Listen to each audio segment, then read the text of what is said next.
Gumaya sa mga boses ng mga sikat na personalidad sa bansa.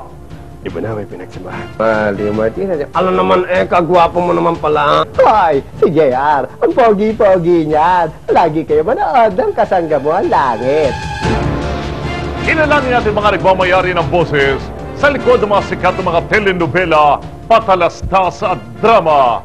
Ito po si Paring Ray.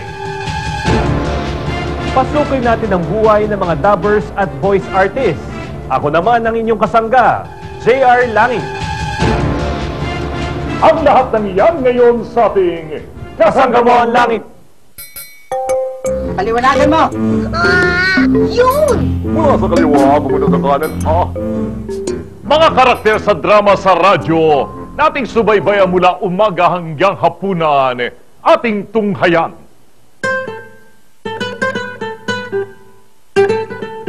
Ang DCRH ang isa sa mga estasyon na nangunguna sa mga dula at drama sa radyo. Tulad din ninyo ang lingkod, sa radyo na unang namayagpag ang pangalan ng veteranang aktres sa radyo, Luz Fernandez. Sa pagiging radio drama talent ng DCRH, nahasa ng gusto ang galing ni Luz sa pag-arte sa radyo maging sa telebisyon. Naku, anak. At hindi ka rin naliligaw. Ano po naka-influensya sa inyo para pupasukin ng ganitong larangan? Honest? Talent free. Kasi ang breadwinner ako eh. Fourth year high school pa lang ako, nagdadrama na ako sa radyo. Mga kapatid ko mas bata sa akin, yun na nagpatuloy. Kasi may trabaho na ako. Kahit maliit ang sweldo, meron. Bakit may mga... Kasi ulila na kami sa father. Mother ko housewife ngayon. Kaya yun. 15 taong gulang pa lamang si Luz na mapasok bilang radio drama talent sa tulong na rin ng isang kaibigan. Meron akong kababata sa Sampaloc. Nagsa-sound effects siya. Tapos minsan sinama niya ako sa RH na. Doon pa ako. Siyempre, audition na. Hindi ka naman binibigyan ng part. Eh, sa loob ko, pag talagang nagkakaroon ako ng part, nagkakaroon siya. Tapos, tinitingnan ko schedule, meron na akong part na Boys 1. Unang-una muna, sustaining. Ibig sabihin nun, pag sustaining, walang bayad. Kahit sa pera, walang bayad talaga. Paboy, pero tutuwa ka na siya. Pag naman siya, Janos! Boses ng matandang babae o dili kaya naman ay kontrabida ang madalas na ginagampanan na karakter ni Luz sa mga drama kanyang kinabibilangan. Isa na rin sa mga pinagbibidahan niyang drama ay ang Gulong ng Palad, kung saan gumanap siya bilang Aling Menang. Paliwanagan mo!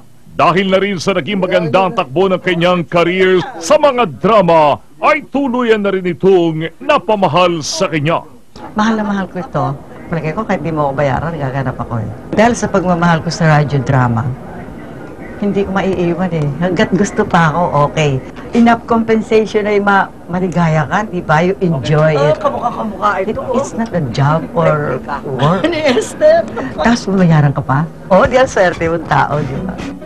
Tulad ni Luz, veterano na rin bilang radio drama talent si Mike Perez na may tataguri sa hanay ng mga dramaturgo. Magandang gabi po sa inyong lahat, mga giliw naming taga-subaybay. Ito ang makapanindig balahibong panimula ni Mike sa isa sa pinakamatagal ng drama sa radyo na marinig pa rin hanggang sa kasalukuyan, ang Gabi ng Lagim. Gabi ng Lagim. Dekada 60 nang unang mag-umpisa bilang radio drama talent si Mike. Walang audition ako. Dahil ka sasama kita. Kahit doon sa likod ng sinihan. Dali ka, dali! Naswerte naman nakuha ko. Doon ako nag-start. Bahala! Drama narrator na yung mga nag-a-announce ng drama, gano'n, mga nakalipas na kasaysayan, ipinababatid ko sa mga listeners na gano'n ang mga nangyari. Taon man ang lumipas, maswerte pa rin na hindi nagbabago ang kalidad ng kanyang boses mula noong nagsimula siya. Gano'n pa man pati ni Mike ang mga pagbabagong nangyayari sa industriyang napamahal na sa kanya. ngayon medyo konti na nga ang drama. Iba na ang bayad ngayon. Kasi noong araw, pag ang drama, walang sponsor, sustaining, ang per script nun, 1 peso. Pag sponsor drama, 5 pesos. Ngayon naman, kasi medyo bumaba ngayon ang per script ng drama. 5 years na o 4 years. Noon, ang per script is 145, 150, may umaabot sa 200. Ngayon ay mababa na.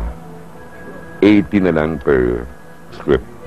Nasaksiyan din ang aming grupo ang aktwal na pagsasandulan ng drama sa radyo. Ito ang sinaunang sound effects na hanggang sa ngayon ay ginagamit pa rin pagdating sa mga radio drama.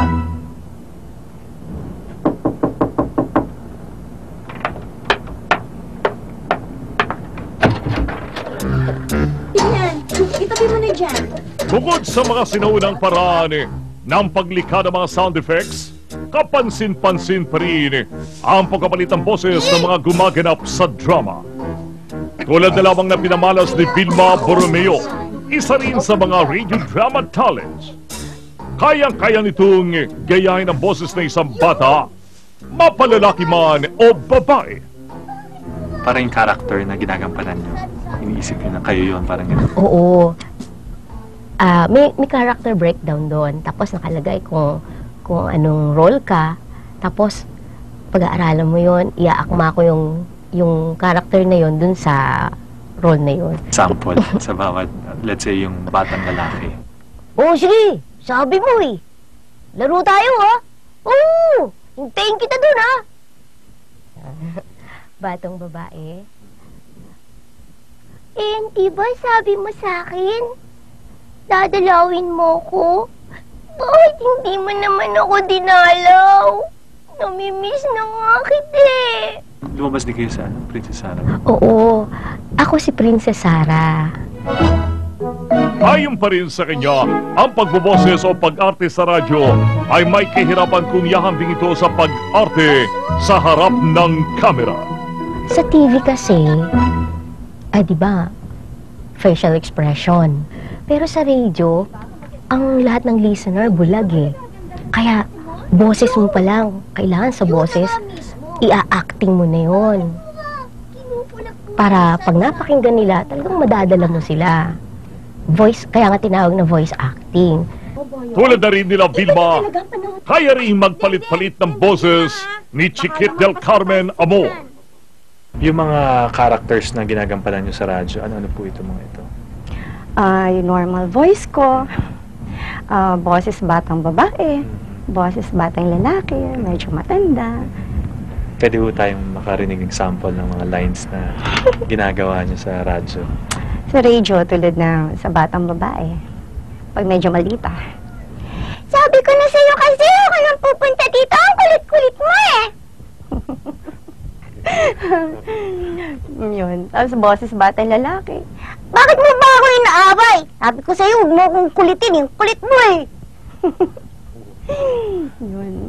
At yung natural voice nyo rin. And ito yung natural voice ko. Mahigit 3 dekada na rin ni Chiquit sa ganitong larangan. Hindi nakapagtatakam, bihasa na rin siya sa pag-arte sa mga drama sa radyo. Pag talagang hilig mo, hindi talaga mawawala yung kahit siguro. Halimbawa, mawala ka sandali sa radio. Babalik at babalik ka dahil love mo talaga yung ginagawa mo. Kasi once na nasa radio ka, fun talaga eh. Hindi mo masasabing work siya kasi nag-i-enjoy ka, you're having fun. Kaya naman isang mensahe ang kanyang iniwan sa mga nagnanay sa sundan ng yapak ng mga katulad nilang radio drama talents. Ay, na-encourage ko kayo. Kung meron kayong talent and palagay nyo talagang love nyo itong gagawin ninyo, sige, tuloy nyo lang. Kasi once na nasa radio kayo, masaya. Masayang-masaya talaga. Hindi ninyo makakalimutan once na nasa radio kayo. Kasi yung takumbo. Ito nahulog ka. Ay, talaga. Concerned siya. Concerned siya sa safety ko. Mga boses sa likod ng kinakigiliwang anime at telenovela ang ating makikilala sa muling pagbabalik ng Kasangyamong Langit. Gandang araw sa inyo.